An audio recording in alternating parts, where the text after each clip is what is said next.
Experiencing a Rogers Ignite TV box stuck on the loading screen?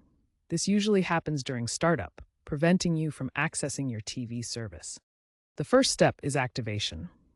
Make sure your internet connection is stable with at least 25 Mbps download speed. You can activate via the Ignite app or website by logging in with your Rogers account details. A refresh is a soft reset that clears temporary cache without deleting your personal data. To refresh, hold the power button on your remote for 10 seconds, or navigate to Settings, Device, Refresh within the menu if accessible.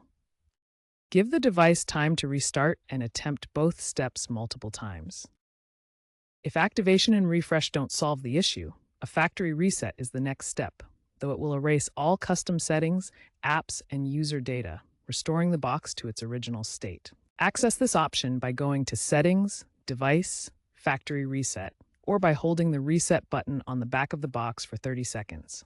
Only use this as a last resort. Important: unplug the box for 60 seconds before attempting any reset to avoid electrical damage. After a factory reset, you'll need to reactivate your device, which can take 5 to 10 minutes. If these steps fail, there could be a hardware issue, like a faulty HDMI port or a service outage in your area. Contact Rogers support directly for further assistance. To prevent future issues, keep your box's software updated and ensure a stable internet connection. AI-driven diagnostics in Rogers App Update allow for proactive fixes, reducing manual resets by 40% per internal metrics. For example, after a Rogers service disruption in July 2024 affecting 100,000 plus users, many Xi6 boxes stuck on loading screens, this was solved with a mass update by Rogers.